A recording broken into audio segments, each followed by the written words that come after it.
Hello and welcome to this video. The jazz world loves a legend. So many artists that we now talk about in an almost mythical status. People like John Coltrane, Thelonious Monk, Miles Davis, Charlie Parker, Duke Ellington.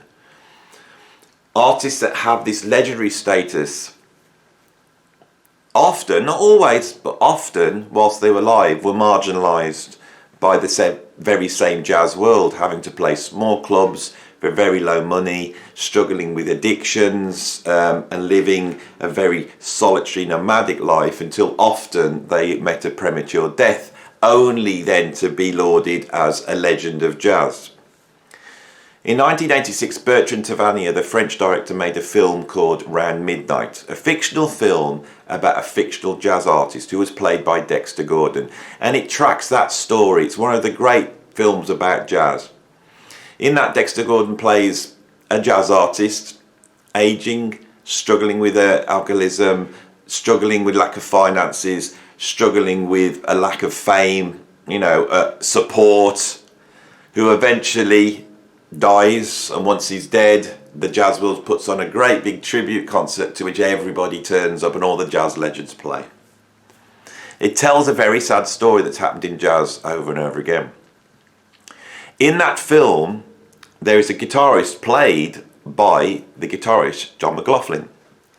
John McLaughlin was born in Yorkshire in 1942.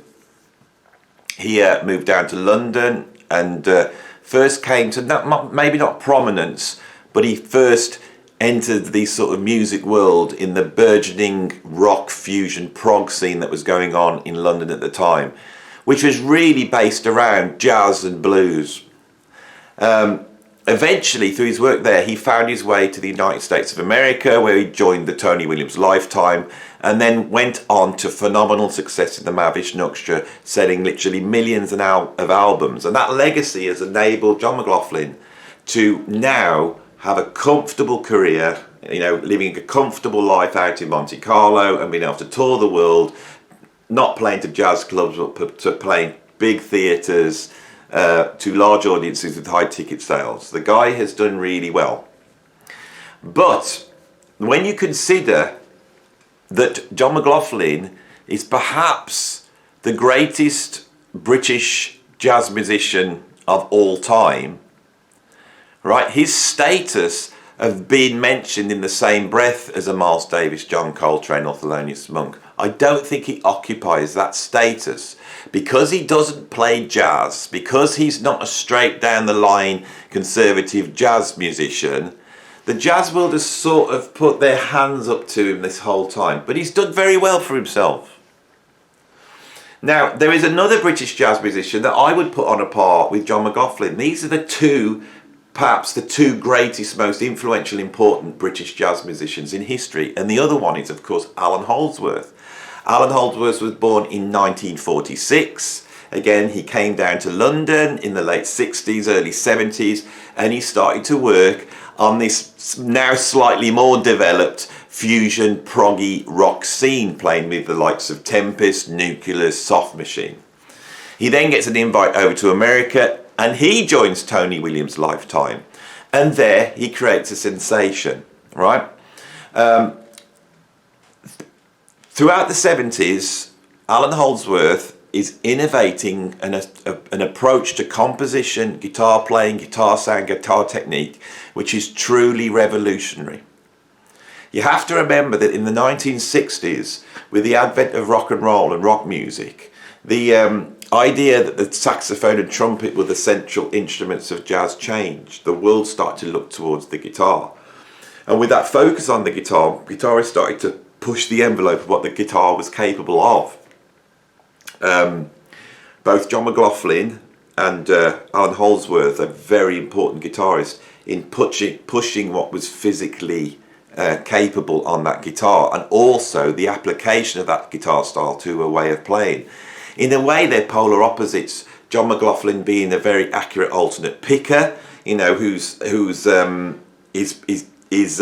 a very staccato approach to his playing, whereas Allan Holdsworth uses a legato approach using hammer-ons and pull-offs.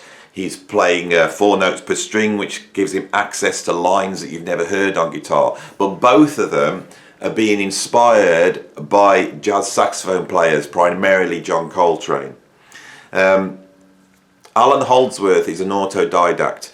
He wants to sound like a saxophone player, and he finds his own way of doing, which is why he's so innovative.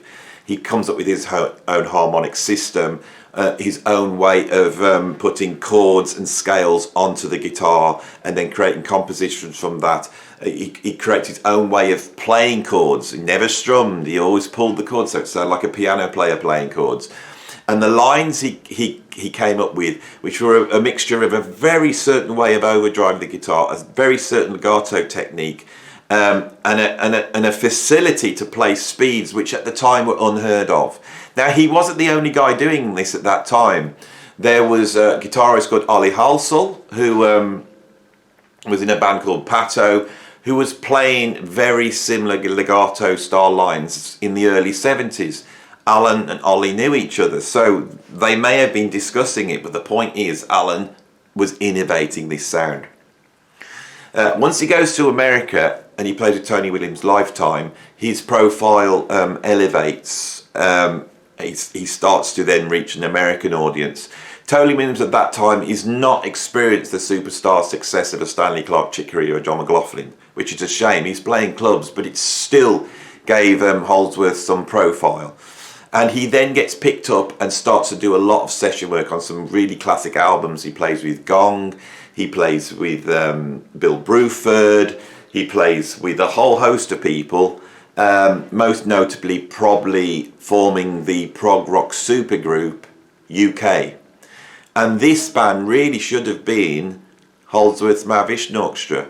But all the way through this process, Allan Holdsworth was stoically set on his artistic vision. He would not be budged on it. He wasn't going to dilute it or play it down. He either did what he wanted to do or he didn't do it.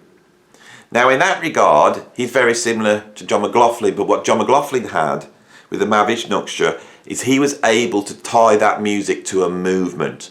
People went to the Mahavishnu Orchestra to have their mind blown. It had a spiritual element to it, which gave it a narrative that people could buy into. Holdsworth never had that. Once he achieved fame in the mid-70s with Tony Williams, CTI asked him to do an album called Velvet Darkness. I may call this video Velvet Darkness because it's a very apt description of Allan, I think. There's a darkness there in what he does and his approach, which I want to really get into on this video. He later on disowned this album, saying that it was just a recording of a rehearsal. The lineup he had on this album was incredible, with the incredible Narada Michael Walden on drums, Alfonso Johnson from Weather Report on bass, and an absolutely incredible lineup. Most Holdsworth fans that listen to this album find it a great album, with compositions that later cropped up on the Gong album Gaziers, and they're as good. He's playing great. You know, the album's properly recorded, it's properly mixed, and there are a few acoustic guitar passages which were obviously set up. So it doesn't seem to me that this was just some mics thrown up in a rehearsal room. It sounds like a proper session. When you study Holdsworth, all the way through, he throws curveballs in to his own narrative of what he does. You know, to him, this is an abomination, should never have happened, they should never have put it out. To my ears, this was a proper recording session. I would be very surprised if Allan went through that session not being aware that they were recording for an album for a label that he'd just signed a deal with, right? Allan could be difficult. Throughout his career, he could be difficult, right? And I want to get into that as well. Anyway, around about the late 70s, he returns back to London and he decides that it is now the time to find his voice. Find his voice in terms of composition and find his voice in terms of playing. He meets up with a very young drummer, I think he was 19 at the time, called Gary Husband. And Gary Husband has an approach on the drums which is really bringing in that sort of Tony Williams, Billy Cobham approach, a very free, open-ended, almost like Elvin Jones approach. And once those two get together, they negotiate a new way of playing, right? Gary Husband's importance in the Holdsworth story is, I cannot explain how great it is. They go into the studio, and when I say studio, it's actually on a barge on the Thames, and they record the album Behind Me, IOU. This is a mind-blowing album. Whatever Holdsworth was doing with UK and Gong and Soft Machine, this has gone up a gear. It's gone up a gear to some extent that fans that were following him in those prog and fusion bands, this was a little bit too much for them. The amount of people I meet who enjoy his session work in the 70s more than his own solo work, that happens all the time. And I think it's because this music is difficult and obtuse, right? And it's really interesting because in the early days on these first 3 or 4 albums, there are vocals. Paul Williams, who had played with Holdsworth in Tempest, joins in on vocals. This is heavy in certain places. It's almost like heavy rock in certain places, like John Coltrane jazz. It's a way of playing music and improvising that has never been heard before. Now, the jazz world at that time, in the late 70s, early 80s, was moving over to a much more conservative approach. On this channel, I have often blamed Wynton Marsalis for doing this, and without a doubt, he called for a respect to the jazz genre and start, put on the suit and start playing the hard bop style, and to forget all this fusion thing.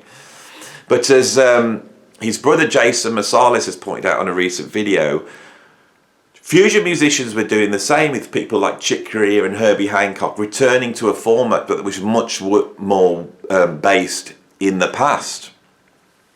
So Holdsworth's innovating in fusion at a time when most people are rolling their eyes and tutting at the thought of jazz fusion. It's the wrong time to do this, right? But what is happening as the 80s develop is we get this burgeoning heavy metal guitar virtuoso style, right? This has started with Eddie Van Halen, Randy Rhoads, Uli John Roth, and then Yngwie Malmsteen, Steve Vai, Joe Satriani. The rock audience is getting interested in virtuoso guitar. And this sort of supports Allan. His support doesn't come from the jazz world. The jazz world is not interested in him at all. What he does is he gets the dregs of heavy metal guitarists who want to hear something even further out, right? This is really supported by Eddie Van Halen. Eddie Van Halen, who is now world famous for creating this tapping technique on guitar, a technique that he developed because he wasn't able to play the same lines that Allan Holdsworth played with his one hand, right? Holdsworth at this time is changing music in every possible way, right? He's influencing metal, rock, fusion, jazz. The lines he's playing, the sort of his unique chord scale approach, his use of symmetrical scales, Messiaen modes, modes of limited transposition, all this sort of stuff. For many musicians, they discover it with Holdsworth, and Holdsworth does it in his own way. He doesn't sound like a John Coltrane. He doesn't sound like a Michael Brecker. He creates a language which has a floridness and ebullience which we've never heard in jazz. This starts to influence not only guitarists but keyboard players, saxophone players. Right? If you listen to a lot of modern jazz players now, there's a lot of Holdsworth approach in their soloing. I'm convinced of it. But the jazz world does not want to know. This guy is struggling. He is struggling to make a living. He moves over to America, and when he arrives in America, with the advent of these sort of rock colleges like GIT over on the west coast of America, and that burgeoning guitar community, he's supported, and suddenly he's doing reasonable gigs. He's got people like Eddie Van Halen and Frank Zappa singing his praises. And so Eddie Van Halen comes along and says, what you need is a major label deal. You need me to produce you. You need to produce that album. It'll make you a ton of money. You'll be a superstar and you'll be set up for life. And he signs a deal with Warner Brothers. Eddie Van Halen is not allowed to helm the production, but the great rock producer Ted Templeman is brought in. And of course, Allan, in his very stubborn approach to what he wants to do, reacts against this. He's had the experience of Velvet Darkness. He's not going to have it the same, and he puts his feet in. And the album never comes off how Allan wants it. When the album finally comes out, it's actually a mini album. They didn't get it finished. To my ears, this is a masterpiece again. It features Paul Williams and Jack Bruce on vocals. It's a really interesting mixture of songwriting, jazz, prog, rock, metal. It's an incredible album, beautifully recorded, with incredible playing from his American band that now features Chad Wackerman and Jimmy Johnson. This is an incredible album. And us Holdsworth fans, you know, we were aware of Allan's opinion. And then I think no one says this. You're bemused to listen to it. He goes, well, it sounds incredible. It sounds incredible. You know, what's the problem with this? I have been told by people in the industry that the industry continually put its hand out to Allan, and he didn't want to play the game. He would sit there and not be budged.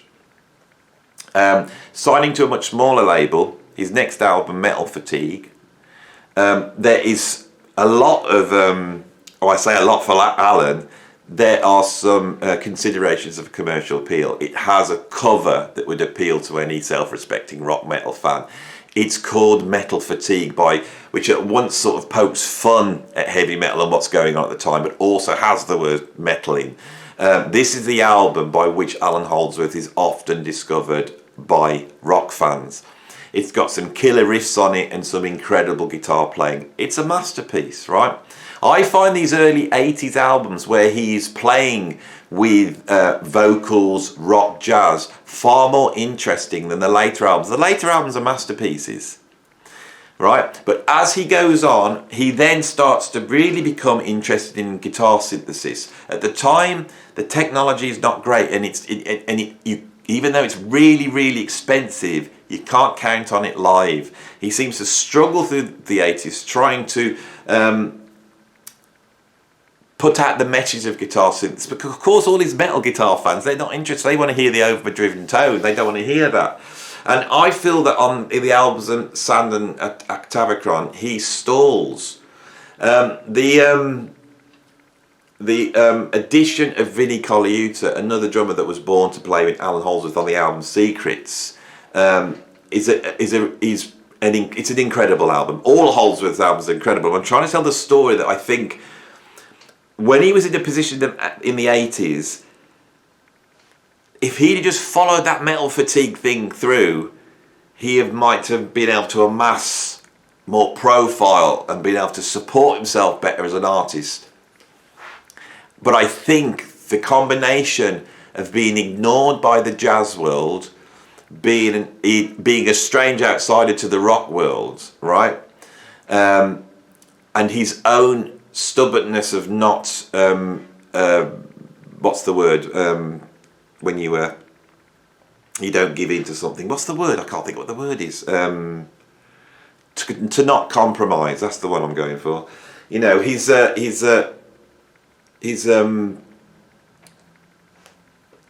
inability to compromise when it came to his art, which is a commendable thing, does seem to stunt what should have been him becoming a superstar again. So there's a second chance missed. The great pop band, British pop band Level 42, they offer a hand, and they offer, you know, he plays on their album Guaranteed, he goes out on tour with them. And I think he probably stood on stage waiting for a solo spot to come in, and they point at Allan, they went, Allan, do your thing. And what was his thing? His thing was to transform good music, sometimes even mediocre music, to godlike music, right? As he develops, his albums move towards jazz more and more. He actually creates an album of jazz standards called None Too Soon. And by one of his later album, was it called 16 Men of Tain? Or 7 Men of Tain? I can't remember the number. Oh, sorry about this. But that album, the one with Gary Novak on drums, There is a grudging nod by the jazz world to Allan Holdsworth's genius, right? But by this time he's beset with personal problems, and he seems to go off the radar. Also with the advent of digital technologies and Holdsworth's ability to now edit and endlessly refine and perfect his stuff, he seems to stall for year after the year. And us Holdsworth fans are waiting for the next album. He's still touring, he's still going to see him play, but by this time he seems to be beset with a serious alcohol problem. Some of his shows can be incredible, some of his shows are marred by his alcoholism. I recently did an album with Danny Rabin from the band Marbin, who toured with him, and his stories were all about Allan Holdsworth's precocious drinking. He gains weight, he's not healthy, he's trying to tour, he's holding on to very small gigs. You know, his last few years do not seem happy. And at the age of 70, after doing a few dates out in the States, I think, he succumbs to a heart attack. I was in my house and my wife shouted up and she said, "Do you know Allan Holdsworth died?" When she told me, it was like a shock going through the body. I saw Allan Holdsworth twice, and they were both two of the most incredible gigs I ever saw. On the second gig, I managed to talk to him when he went up to the bar to get a drink, and told him that it was a mind-melting experience that had changed us forever. With which he answered in his usual, "Oh, I'm sorry to put you through it, and I do apologise," and all that type of stuff, which was probably his way of just putting up a little barrier to fans that had come up to proclaim their astonishment and worship of the guy. He seemed a very kind man, he seemed a very humble man, he had a nice sense of humour, but the gig was incredible. As time went on, I had other chances to go and see Allan. And often, because he was there and he was around, I didn't go. He did a couple of gigs very close to me, you know, literally 20 miles up the road. And when I asked the guys around the venue what it was like, and they said, well, we had Allan Holdsworth and he only had 17 people in. This guy was scraping a living. So as soon as he died, my overwhelming feeling was, I'm never going to go and see him play. And I think that shockwave went across the world, all right? I'm pretty sure if we could bring Allan back from the dead and he went out and tour, he would be playing similar venues to John McLaughlin, wouldn't he? And into that space when he died has stepped a whole industry around Allan Holdsworth. And this is what I really want to talk about on the back end of this video, all right?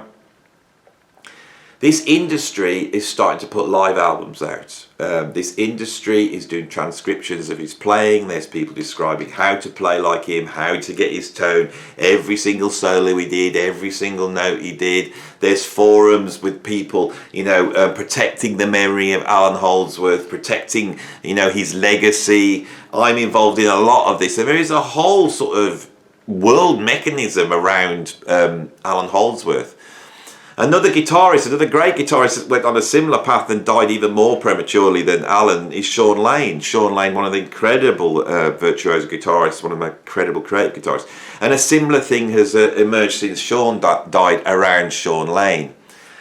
These people they are protecting this memory, which at the time nobody really cared about, right? When I got into Allan Holdsworth in the 80s, I was met by virtually everyone I know by saying, well, yeah, he's technically amazing. I can't believe what he's doing, but there's no feel there. I think it's all done in the studio. It's all trickery. You know, I want to hear a guitar with emotion. There's too many notes, right? This is what I heard.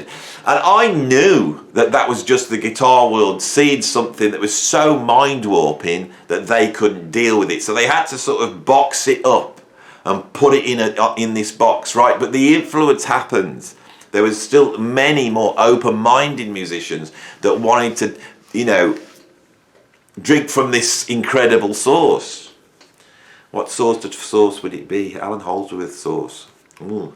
Anyway, I'll put myself off now. Get back on track, Andy. So, Exactly the same thing happened with Sean Lane when he emerged. I was into Sean Lane, I was playing, oh, you're just interested in the technique. No, I'm not. It's very emotional. I get the chills when I listen to him. No, you don't. This is just, you know, technique for technique's sake. It's too fast, there's too many notes, blah, blah, blah. That's what I heard, that, you know. These guys are dead now, and I say there's an industry around them. Now, one of the things I find with Allan is, in terms of his own music, he was a perfectionist. But now he's dead, we see the release of many live concerts. Some festival he'd played that had been filmed and it was recorded, and now they're going to release that as an album. These albums are coming out left, right and centre. And I wonder whether Allan would have been happy with that, being the perfectionist that he was. When you read a lot of the stories about these gigs, they weren't that great gigs, you know, beset with all sorts of technical problems and logistical problems. Musicians struggling to have the right gear, the right sound, and yet these albums are being put out. And like I said, I love Velvet Darkness and I love Road Games, and when I listen to these albums, they're wonderful. Us Holdsworth fans want them. Allan's not here to put the thing up, say, no, you're not putting that out. I'm not happy with that. It's not my vision. That's gone. And that's true of any artist. But with Allan Holdsworth, who was so categorically single-minded in what he was doing, I find that strange. But what I find the most strange with Holdsworth, and the most ironic contradictory legacy that has come out from him, is that all the way through his career, he stated that his approach was his approach. It was incredible because he was an autodidact that had gone his own way. He had sat back and gone, right, how do I do it? I'm going to see how I do it. And he felt that everyone should find their own way. Not follow his way, but find their own way. You know, how they dangled the carrot to get him to do that REH video in the early 90s.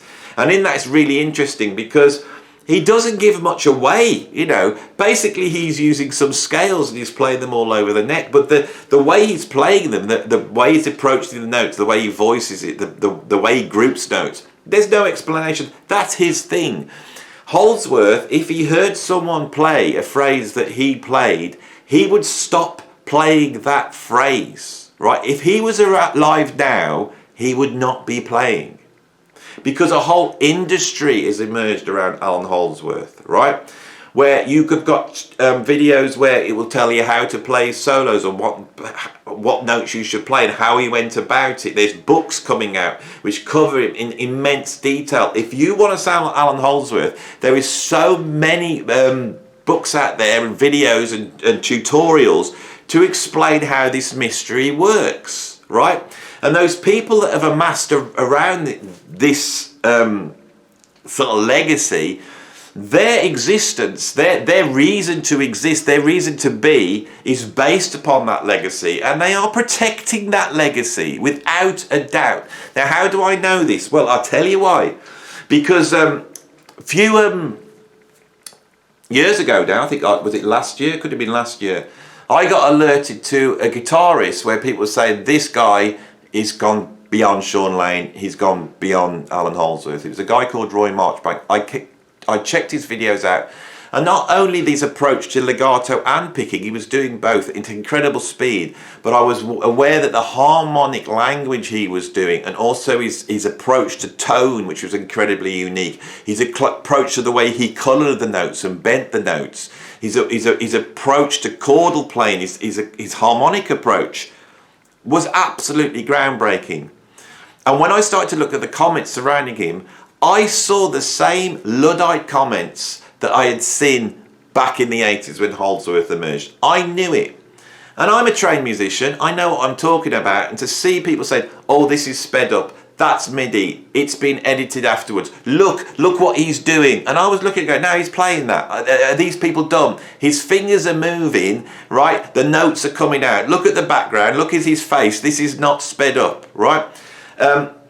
Roy Marchbank has had so much kickback from these types that he went to start just recording videos straight on his phone. But of course, any slight latency, right? If people saw a certain line, a certain set of notes, then it was like, oh, I'm sure there's something funny going on there. And Roy's ability to enter this music world, as the incredible genius innovator that he is, has been squashed by these gatekeepers that are going around turning their nose up and say he's either a cheat, or the other thing, which, oh, no, that fast, there's no music when you play that fast, it's just too fast, there's no emotion, I want to hear something. It's incredibly dull. To quote someone just yesterday I read, technically it's credible, but I find it dull. Right? Exactly the same thing that people said about Allan Holdsworth. And there are still people that will say that about Allan Holdsworth now. Right? These people have gone into the audio files that Roy has put out, and they've gone through, oh my God, there's an edit. There's an edit there. See, he's cut this together. They have put an impossible quality criteria level onto Roy's playing. Right? Roy has to watch very carefully what he does. If he pushes his guitar tone too far out, it's like, what's that sound? Or I don't like that sound. If he uses synthesis, and he's really interested in synthesis for the same reason Allan Holdsworth was, well, it's synthesis, it could all be MIDI and he's just miming along, right? And if he plays the speed he can play, people go, well, that's faked, it's sped up. They will not accept it. Now, I don't think it's just because they don't believe it. I think it's because these people having to protect the legacy, and I have seen this over and over again. Oh, Roy's, he's not Sean Lane. No, he's not Sean Lane. He's not Allan Holdsworth. No, he's not Allan Holdsworth. This is something else. This is something new. The gatekeepers who have never done anything creative in their life, who are not known for having their own sound, their own set of notes, who exist because they transcribe the Allan solos and put them out there. And there's nothing wrong with that. If you want to do that, that's great. But if that's the business you're in, stick away from trying to critique another guitarist who is doing something highly creative without doing the research to understand what Roy is pulling from. He's pulling from Coltrane, but he's pulling from world music. He has studied the way that flamenco guitarists play, how Eastern European string instruments play. He's looked at the technique, he's looked at the notes, he's looked at the tone. He's explored this deeply, and he's trying to put that on the instrument. He's trying to do something that nobody else has done. If you're so shallow to just look at the speed and think that that's all it's about, then just stick to what you know and stop trying to critique stuff that you don't understand. What he needs is someone who understands innovation, creativity, an artist who is putting music out there, not simply living off the legacy of somebody in the past, right? Seeing this up close with Roy has really angered me, and it's annoyed me. I have sat in the room with Roy, watching him doing this stuff for real, right? People may have seen him somewhere where he was just warming up, and he didn't sound like he did when he'd done 14 hours practice and done a solo. You know, in the old days, he may have edited a couple of takes together to get a really good take. You know who does that? Every single guitarist in the world at the moment. There are guitarists that are literally stitching their guitar solos together. I won't say who they are. They're speeding their stuff. They're doing all this stuff. Now, do you really think Roy, who is playing like that, would really try and make a name for himself by speeding up his guitar solos and editing them and cheating his way? Do you really think the guy would do that? Step back, right? Get out of your own heads. Get out of your own little worldview that you've got, right? And see what the guy is doing and his motivations and why he should do. You know, why would he cheat? Why is he doing this for? Why has he developed? You know, ask those questions. Don't keep asking hows. Hows are for shallow people that don't understand what music's about. Start asking the whys. Why is he doing it? Why has he got that tone, right? If it doesn't fit in with your conservative worldview, fair enough, go and listen to something else. But there's people out there that are interested in musicians who are pushing the envelope, right? Now, if you don't believe Roy's pushing the envelope, great, but keep it to yourself. Because the guy is, right? The guy is. And if you stop gatekeeping like this, right, if you stop crawling around the internet, putting the little comments on and sending little messages, you go, look at this, that, this and this and this, right? Keep out of it. You don't understand it, right? Unless you've been in a band, had record deals, worked with musicians, put albums out, I don't think you really understand what's going on here, right? I am annoyed. I am annoyed. And the reason is because when I look at someone like Holdsworth and I look at the situation he came up in, for all these people trying to protect that guy's legacy or Sean Lane's legacy, right? For all those people trying to do that, it is this very attitude that pushed Holdsworth down throughout his career. Right? It was a conservative Luddites who couldn't deal with somebody doing something new that rattled their cage. They couldn't accept it. And they can't accept it at a gut level because it challenges their worldview that Allan Holdsworth or Sean Lane is the greatest guitarist that ever lived. Now, in my opinion, Allan Holdsworth is one of the greatest guitarists that ever lived, but it's not because he's technically better than anybody else. It's not because he's faster than anybody else. I tell you why. It's because he changed music. He was an individual. He shows you how to be yourself, not to copy other people, not to ape other people's solos and other people's phrases, but to find your own way. And you know another guitarist that's doing that? It's Roy Marchbank, right? So, if any of you who have been going around, you know, secretly, you know, gossiping about Roy and putting him down and trying to keep him out, right? If you want to come in the comments and have a discussion about it, and I will do a Zoom interview with you if you want. I will talk to you, right? I have sat in a rehearsal room with this bloke over and over, right? This is ridiculous and I don't like to see it. And someone needs to call it out and I'm calling it out. And believe me, this sort of gatekeeping is going on in music all the time, right? There are people who have created their own little kingdom because they run some progressive rock, you know, forum, or they've got some sort of review site, right? And some of these people are lovely and they're there to support the music, but others aren't. They're there and they think they have ownership, right? If you have made a living by transcribing certain guitarists and doing this, so great, but remember that you are a flea on the back of a great artist, right? And please don't go around putting down other artists. It's not right. If you want to criticise them, criticise what they're creatively doing, right? Don't criticise them with a falsehood that they're cheating or it's dull or there's no emotion, right? These are hollow, shallow, and I'm afraid unethical arguments, okay? I am willing to have this fight with anybody. Right, I am willing to do it. So if you want to, send me a message. I won't be antagonistic, I will discuss it with you. But I have seen it with my own eyes. I have seen the videos. Roy has put the videos out that proves he's really doing it. Right, what more do you want? Okay? What more do you want? Anyway, hope you enjoyed this video. And I hope to see you on the next video. If you like this, then like it. If you want to see some more stuff like this where I really poke the knife in, then subscribe and let me know. If you want to see more, also ring the notification bell. And if you want to support me in what I'm doing, then of course I have a Patreon and the link is down below. Right, so I hope you enjoyed that. Okay, often I do rants and they're sort of a bit pretend rants, really. I pretend to get angry about things, but in this case I don't think this is right, and I've come on here to say it. So thanks for watching the video and I will see you on the next one. Hey everybody, this is your brother Narda Michael Walden.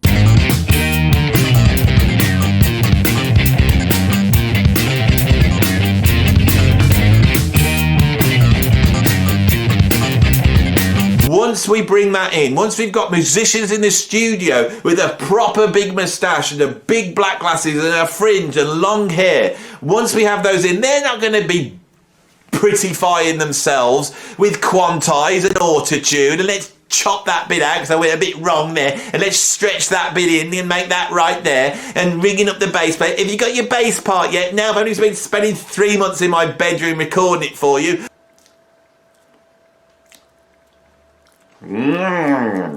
Hi there, Elle. If you want to make a soundtrack to your book, and we'll call it Space Jazz, I've got all the equipment here. I'll be happy to do that. And everyone was going, yeah, great, let's do that then, chick. I want you to do that. You know, we'll get Tom Cruise and we'll get John Travolta. No, don't worry about them. But what I was thinking, we could use Stanley Clarke. Someone who really inspired me. His name is Andy Edwards. Gilbert Kaufman was born in 1948. And he's an Australian sailor. What does this album sound like? It sounds like really awful 80s pop music written by people who haven't got a clue about what pop music is, with terrible production. That's what it sounds like. It's absolutely awful. Mom! About 10 minutes.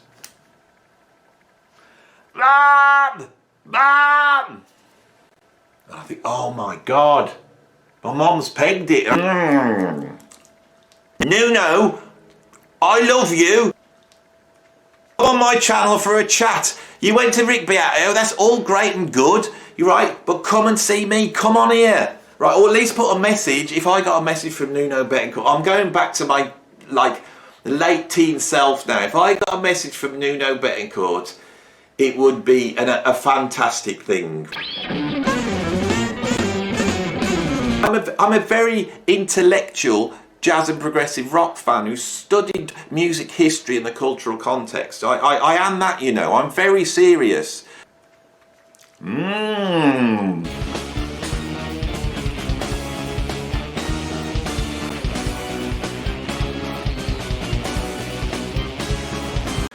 Oh my God! Holger! If you really want to support me on Patreon, then please support me on Patreon, and the link is down below. Don't speak.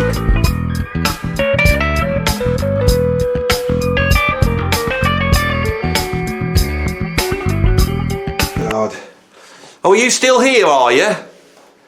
Oh, bloody hell, you still watching? What are you watching for? I mean, what am I doing?